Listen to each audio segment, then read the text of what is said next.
ये अपने कर्म अनुसार आगे इनकी लेखनी जोखनी एक धर्मराय तैयार कर दिया उस निरंजन ने।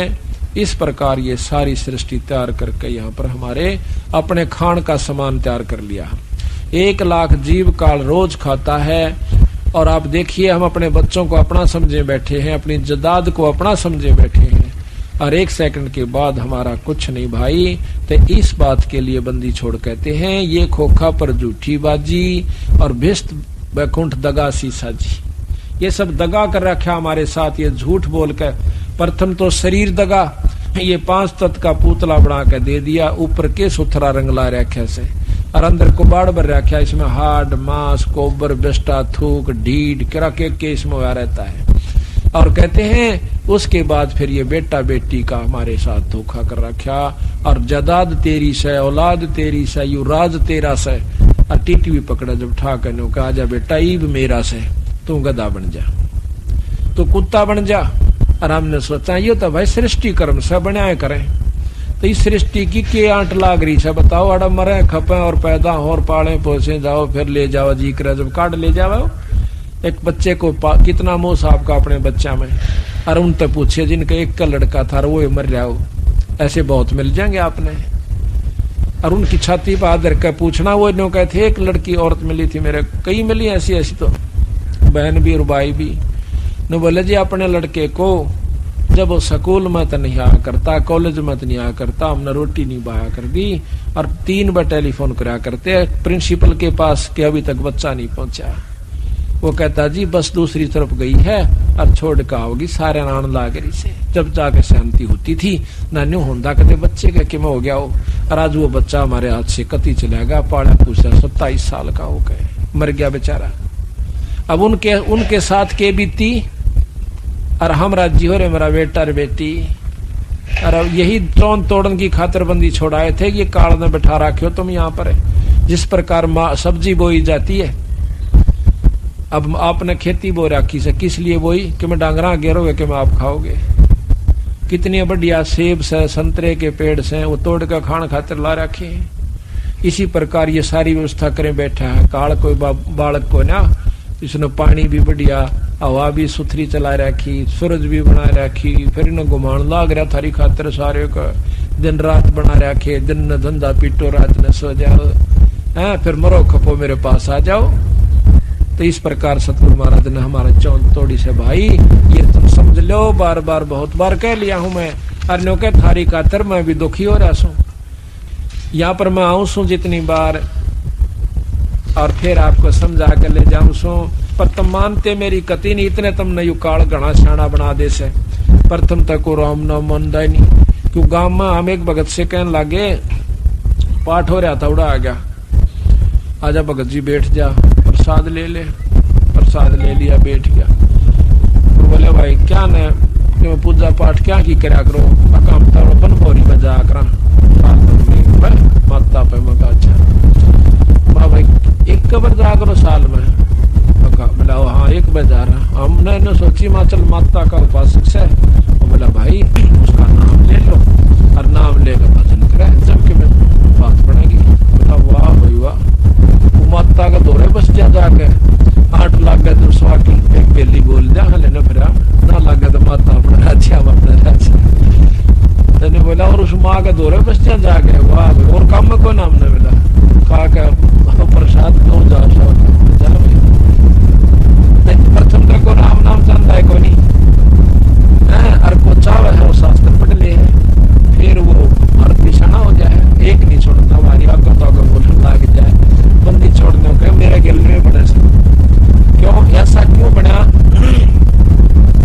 कि यो 1 लाख जीव काल अपनी तपस्या इसके निरंतर लोक के अंदर अपने आप होती रहती है, उस पर 1 लाख जीव को जो यहाँ से निकल जाते हैं शरीर छोड़ के, ये सूक्ष्म शरीर नहीं स्थूल शरीर है, ये 5 तत्व का जो अपन दिखा है ये अपना ये माटी का शरीर है, इसके अंदर एक और शरीर है जिसको सूक्ष्म शरीर कहते हैं। उस सूक्ष्म शरीर के अंदर सारी वासनाएं जमा होती है, हमारे जैसे अच्छे माड़े कर्म हमने कर रखे हैं।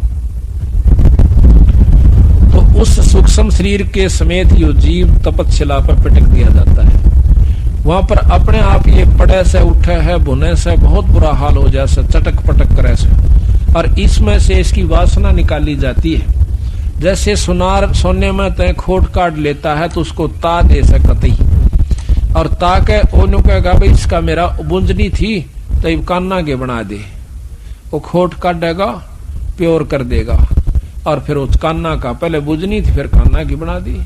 इसी प्रकार युकाल हमें वहां पटक देता है। एक भक्त ने प्रश्न किया कि क्या वहां पर जीव मरता है? नहीं, आप कहते हो खावस है तो जीव मर गया। एक तरफ कहते हैं कि जीव अमर है, जीव मरता नहीं, जीव अमर है। सोना खत्म नहीं होता जब गर्म किया जा सके, उसमें से वो निकाल दी जाती है वासना, और वो फिर दोबारा उसका कुत्ता गधा बना दिया जाता है इस जीवात्मा का, के ऊपर दूसरा आवरण दे दिया जाता है। इसी प्रकार ये जो वासना बच गई उस वासना को युकाल खाता है। कैसे? इसने 84 लाख स्वाद बना रखे हैं अपने। जिस भी योनि में जीव रहता है वो जैसे कर्म करता है वैसे ही उसमें गंध हो जाती है वासना वर्ज्य से। कोई मांस खावा है तो मांस जैसी वासना अंतःकरण में सूक्ष्म शरीर के साथ वो प्रवृत्ति बनी रहे से। शराब पीता शराब जैसी, क्रोधी है क्रोध जैसी, कामी है काम जैसी, वासना जैसी वजहों की तो उसमें अंतःकरण में जमा होती है। तो उनको वहां पर वासना काट के फिर उसका आनंद लेता है। अब देखो ना, जूस बना के पीवे हैं बादाम का भी, बादाम रोगन बना लिया। अब बादाम कितना बड़ा पौधा से और उसको काट के इतनी गाटम गाल लिया। तो इसी प्रकार वो तो असली तत्व खावस है, बाकी उसने भगा दिया, लाकड़ी ने कोई बाड़ो फलाना चीज के करो। तो फिर दोबारा इसका बीज द्वारा उसको बो दिया जाता है, कुत्ते गधे बना दिया जाता है। अपने माड़े कर्म स्वर्ग में, अच्छे कर्म स्वर्ग में, बुंडे कर्म नरक में, फिर कुत्ते और गुद्दे बनते जाओ। घना तगड़ा ऋषि बन जाता है तो महास्वर्ग में बिठा दे से, जो कि चौथी मुक्ति का। इसी जगह घेर दे उसने, ना तो वह तले आ सकते और ना तरले उन तो फेंट सकते, कि क्यों तो बता सके। वो महास्वर्ग कहलाता है। अपने कर्म ने वहां पर भोगते रहते हैं। जब ये चौथी मुक्ति हो जाती है उनकी, जब महाप्रलय होगी दोबारा फिर जीव रूप में आ जाएंगे, अपने कर्म भी भोगेंगे और भक्ति भी नहीं बढ़ पाओगी।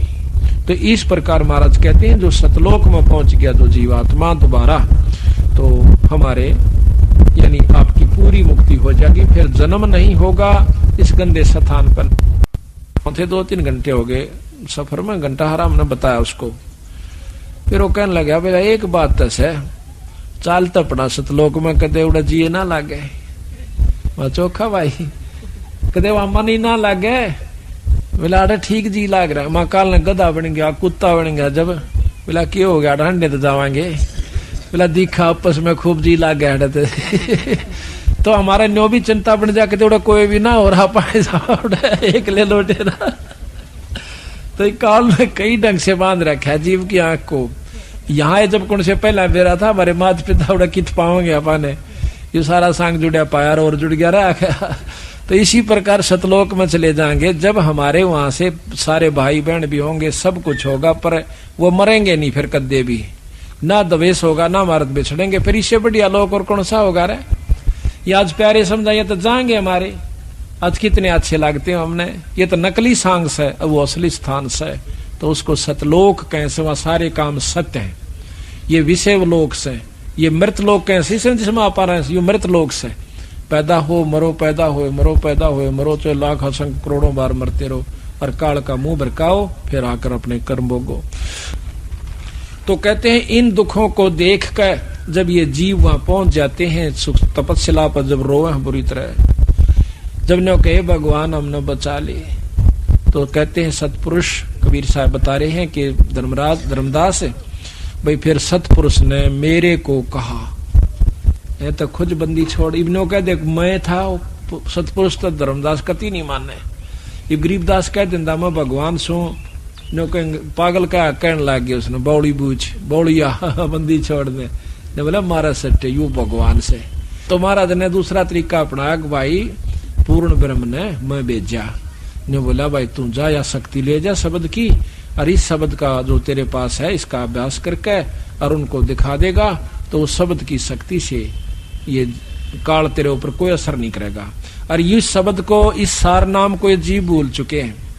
इस सार नाम को दे के आना। जब हम वहां से चले तो कबीर साहब ने कहा था ये नाम और ये शब्द, इस नाम से शब्द प्रकट होगा, उस शब्द में ध्यान लगा लेना, उस शब्द को प्राप्त करना, इसको भूलना नहीं, इस नाम को ना भूलना, सार नाम को, फिर हम आपका वो शब्द जगवा देंगे।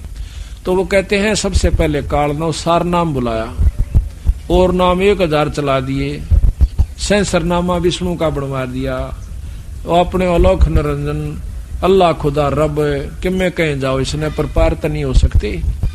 तो कबीर साहब ने कहा कि धर्मदास मेरे को सतपुरुष ने भेजा कि उस भोली भाड़ी आत्माओं को जाकर बताओ कि वो भूल चुके उस सतनाम को, सार नाम को, और फिर उनको शब्द प्राप्ति करा काओ, इसलिए गुरु की आवश्यकता बड़ी यहाँ पर। तो जब वो जीव वापस आ जाएंगे और ले जाओ ये शब्द, इससे तेरे ऊपर कोई असर नहीं करेगा काल का कोई भी कार्य। तो कहते हैं धर्मदास मैं उस शब्द को, उस नाम को लेकर के, वो तो खुद दे थे पर ये तो बताना तब पड़ा से उनको, नो बिना जचा नहीं थी। वहां पर आया जहां पर जीव बुनने जा रहे थे, उस तपतशिला का ऊपर है, और वह कूद कूद पड़े थे जिस प्रकार खील बुना करे, और रुक के मारे पछतावे। तो उसी समय कहते मैं वहां का खड़ा हो गया, और मुझे देख के सारे जीव, क्योंकि मेरी कृपा से, मेरे दर्शन मात्र से वह तपतशिला की आग खत्म होगी। आग बढ़े गई परंतु निष्क्रिय होगी, आंच नहीं रही उसमें। और जब उनको दुख मिटा तो एकदम सारे बैठ कर देखे से सामने बंदी छोड़ खड़े से, न बोले हे परमात्मा आप कौन सो? बंदी छोड़ कबीर साहब कहने लगे मैं भाई पूर्ण ब्रह्म परमात्मा सो। आप महाराज हम यहाँ कैसे रोक रखे हैं, हम क्यों जल रहे हैं कि तुमको काल बुन कर खाओगा। वो काल कौन सा मालिक? कि काल वो तुम्हारा वो भगवान सा जिसने तुम रोज बजा करते। वो कौन? कि ज्योत निरंजन ब्रह्म और ब्रह्मा और विष्णु महेश, ये उसके 3 पुत्र हैं बेचारे। इनको तुम बजा करते, इनके बजने वाले भी आज देख लो यही लौट रहे से। और निरंजन ब्रह्म के उपासक भी ये ऋषि जन पूछ ले योगियों से। तो कहने लगे महाराज और कौन ऐसी शक्ति है जो हमें इस दुख से बचा सकती है? कि सतपुरुष पूर्ण ब्रह्म परमात्मा है भाई। और उस सतपुरुष का नाम जपोगे पूर्ण संत से लेकर तो तुम इस दुख से छूट सकते हो। न बोले महाराज इस 3 लोक में और 6 शास्त्रों में, 18 पुराण, 11 उपनिषद, 4 वेदों में केवल यही बताया गया है कि एक ज्योत रूपी परमात्मा यानी ब्रह्म है, और उसके ही अवतार वही रूप ब्रह्मा विष्णु महेश का है। इन्हीं का जाप करने से जीव मुक्त हो जाता है। हम उस ज्ञान को कहां से लाए मालिक, हमें पता नहीं चला। बंदी छोड़ ने कहा कि जब मैं मृतलोक में जाता हूं आपको ये ज्ञान समझाता हूं कि भाई असली परमात्मा कोई और है। उस समय तुम मेरे साथ वाद विवाद करते हो, शास्त्र उठा कर लाते हो, कभी गीता ले आते हो, कभी वेद अड़ा देते हो, और मैंने को भाई यही तुम्हारे को उलझान का एकमात्र रास्ता है। महाराज कहते हैं 4 वेद और 6 शास्त्र यो एक उज्जड़ जेरास है। गरीबदास जी ने कहा था उज्जड़ जेरास है जिसने तुम ठा के लिया करते थे। ने बोले महाराज जी अब न बचा लो ईबे, अकना ईब नहीं बचा सकता, क्योंकि इसने हमारे से प्रण ले रखा है। भाई जोर करूं तो मेरा शब्द नसाई, तुम जाकर के जब मृत मंडल में मनुष्य शरीर मिल जा और मेरा हंस आपको आकर कोई संत अपना सत मार्ग दर्शन करे, उनसे नाम लेकर सार शब्द और अपना गोली हो आइयो। और भाई जब मृत मंडल धारो जब देहा तब तुम करना मेरे शब्द से नेहा। जब तुम मेरे शब्द पर विश्वास कीजिए और उस पर पूरा प्रेम करिए तो तुमने यहाँ से मैं छुटवा सकता हूँ। अरे जोर जबरदस्ती नहीं कर सकता। वो अपना ज्ञान देवा से काल, हम अपना ज्ञान देवांगे। अब इसके बाद आपको अब चाय हो का समय हो गया है, इसके बाद पूरी डिटेल बहुत सुथरे ढंग से आपको समझावांगे और बंदी छोड़ की तर्क वेदी फिर आपको दिखावांगे। पढ़ के आपका कलेजा खड़ा हो जाएगा कि कहाँ उलझा रखा है जीव को काल ने। बोल सतगुरुदेव जय। अभी आप सुन रहे थे कि ब्रह्मा विष्णु महेश तीनों पुत्र निरंजन जी के हुए। आदि माया भवानी ये उन ब्रह्मा विष्णु महेश की मां है, और 3 लड़कियां जो सागर मंथन से निकली वह उनकी पत्नी रूप में सावित्री, लक्ष्मी और पार्वती जी। अब जैसा कि आपने सुना था कि भगवान ब्रह्मा जी ने 4 युग तक तप किया, योग साधना की, ध्यान लगाया, लेकिन निरंजन का खोज नहीं पाया, ब्रह्म का खोज नहीं पाया, दर्शन नहीं हो पाए। अब ये बातें विचार करके चलियो आप, ताकि आगे ये वाणी आसानी से सुलझ जावे। ब्रह्मा जैसा श्रेष्ठ योगी यानी साधक 4 युग तक तपस्या करे और उसको भी निरंजन के दर्शन, ब्रह्म के दर्शन ना हो, तो आम योगी जो घंटे 2 घंटे या 1000-2000 वर्ष बैठ कर कैसे उस योग साधना से, जिसमें वेद में वर्णन है, कैसे पा सकता है। इन मुख्य बातों पर ध्यान दोगे तो फिर आपका सारी कहानी समझ में आ जाएगी। उसके बाद जब विष्णु जी का नंबर आया, मां ने बुलाया, आदि माया ने, यानी हम सब की मां से आदि भवानी हमारे, तो वैसे तो क्योंकि हम तो फिर ब्रह्मा विष्णु महेश के बाद जितनी भी उत्पत्तियां हुई हैं उनसे आकर के हमें शरीर प्राप्त हुआ है, तो ये तीनों भी माताएं हैं ब्रह्मा विष्णु महेश की पत्नियां, जो कि सावित्री, लक्ष्मी और पार्वती, ये हमारी मां हैं।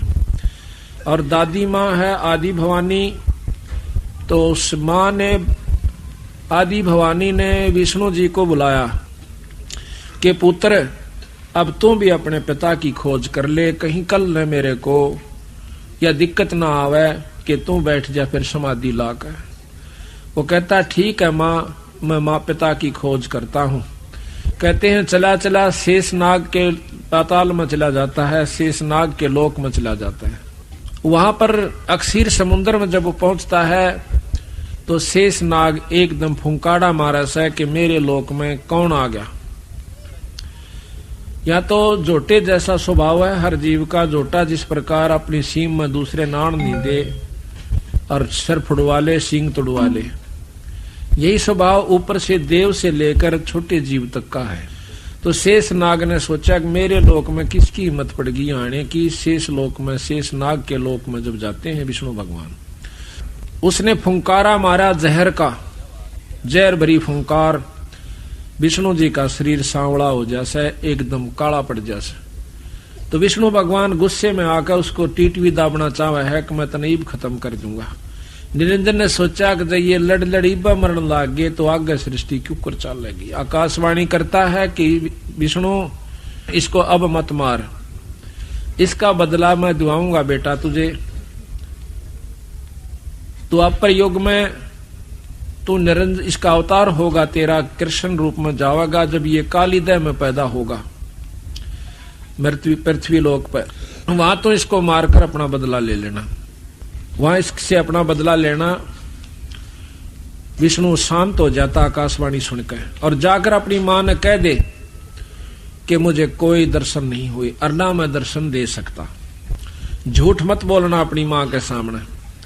वापस आ जाता है विष्णु भगवान और मां पूछती है कि भाई तेरे पिता के दर्शन हो गए। विष्णु ने बोला मां मुझे कोई दर्शन नहीं हुए।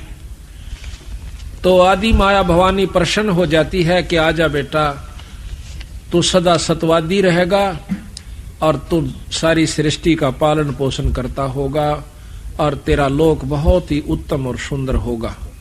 तेरा शील स्वभाव रहेगा, शांत स्वभाव होगा। ऐसा आशीर्वाद दिया। और ले पुत्र तेरे को मैं निरंजन के दर्शन भी करवाती हूं। किस रूप में दर्शन देगा वो भी सुन लीजिए। वो एक प्रकाश रूप में दिखेगा कि देख पिता, देख पुत्र तो पिता बेटा फिटाऊं, तेरे मन का धोख मिटाऊं। कहते देख पलट हो सुन में ज्योति, ऊपर न ध्यान लगा कर देख, झिलमिल झिलमिल झालर होती। वहां पर एक झिलमिल झिलमिल की सहस्रार कमल के अंदर एक ज्योत नजर आवा, प्रकाश नजर आता, ये तेरा पिता है, इसका यही रूप है और ये आकार में दर्शन नहीं देगा। तो विष्णु भगवान को इतनी झलक जब हुई, उसमें निरंजन की एक विशेष शक्ति आ जाती है। वो बहुत प्रसन्न होता है, मां का सौ शुक्रिया करता है। उसके बाद शंकर भगवान को बुलाया कि आजा बेटा, तो भी अपने पिता की खोज कर ले, कदे फिर दुखी करे। वो कहता कि मां, जब बड़े भाई को नहीं मिले और उससे छोटे को नहीं मिले तो मुझे कहां से मिल जाओगे। मैं को ना कोशिश करता, पर मेरी एक कृपा कर दे मेरे पर। बोल भाई के चावे, मुझे अमर कर दे, मैं कदे नहीं मरूं। न बोली भाई, यो काम हमारे बस का कौन है। इस लोक में मरना और जन्मना ये तो प्रथम काम से। हाँ, एक काम बता दूंगी कि तेरी उम्र सब तो बड़ी हो जाएगी, ऐसी विधि बता देती हूं। वो क्या है कि योग विधि है, समाधिस्थ आप रहा करो, ज्यादातर समाधि में रहा करो, 10वें द्वार पर अपने सुरत डाटा करो और प्राणों को ऊपर चढ़ा लिया करो 10वें द्वार में। आपके सांस कम आवेंगे, जिससे आपकी उम्र सबसे बड़ी हो जाएगी। शास्त्रों में प्रमाण मिलता है कि जब 14 इंद्र मर जाते हैं, एक ब्रह्मा खत्म होता है, और 7 ब्रह्मा मर जाते हैं जब एक विष्णु समाप्त होता है, और 7 विष्णु मर जाते हैं तब एक रुद्र यानी शंकर भगवान खत्म होता है। ये अब आप देखते जाना, बातों को ख्याल से सुनना, ताकि आगे आप किसी ने बताने जोगे हो जाओ। अब हमने ये शास्त्र पढ़ा करते, जितने पिछले पुराने अपने हिंदू शास्त्र हैं, तो उनका ज्ञान हुआ इसी प्रकार कथाएं सुनने से। अब ये भी ज्ञान आपको होगा इन्हीं बंदी छोड़ के खुले समागम सत्संगों से। तो उसने कहा कि भाई ज्यादातर ऊपर ने ध्यान, एक ब्रह्मा की आयु आप देखियो कितनी है, 100 वर्ष की। 51वां वर्ष ब्रह्मा जी का चल रहा है, 51वां, 49 बाकी रह रहे से, तो वो 49 भी खत्म होंगे। उनके वर्ष ये नहीं है जो अपने से, उन देवताओं के वर्ष बहुत लंबे चौड़े हैं। मोटा सा हिसाब बताता हूं कि 4 युग की एक चौकड़ी होती है और एक इंद्र 72 चौकड़ी राज करता है। एक इंद्र की आयु 288 युग है, और एक ब्रह्मा की इसको 7 से गुणा कर दो, इतने युग। फिर एक विष्णु की, उसको 7 से गुणा कर दो, इतने युग विष्णु जीव है। उसको फिर 7 से कर दो, इतने युग तक शंकर भगवान की आयु है। लेकिन आयु कितनी भी हो, जब धरती वा तो खत्म होगी। यानी ये नासवान परमात्मा है, अविनाशी नहीं है। लेकिन अविनाशी भी नहीं को न्यू कैसे कि आम जीवित ज्यादा ये सथाई है। विष्णु जी को भी अविनाशी कहते हैं कि इनकी भी बहुत लंबी आयु है। इस प्रकार शंकर भगवान को कहा कि आप ये समाधि लगा करो, तो ज्यादातर शंकर जी शिव भगवान जो हैं वो समाधि में रहते हैं। और योगी जन भी अपनी उम्र बढ़ा लेते हैं, सांस को कम लेकर बैठे रहते हैं। ज्यादा आसन में रहोगे तो ज्यादा लंबी उम्र हो जाती है। घूमने चलने से बैठने से बहुत कम सांस जाते हैं, चलने से और ज्यादा जाते हैं, भोग विलास करने से और ज्यादा खत्म होते हैं। इस प्रकार आयु घटती रहती है। मेहनत का काम करने से और ज्यादा सांस कम हो जाते हैं। तो इस प्रकार तीनों पुत्रों से उन्होंने कहा कि बाप अपना अपना कार्य संभालो। ब्रह्मा जी सृष्टि उत्पन्न कराए, यानी 14 सीमा सब 184 जीव बनावे। महाराज कहते हैं लोक रचन एक सिद्धि है, वो ब्रह्मा को दीन।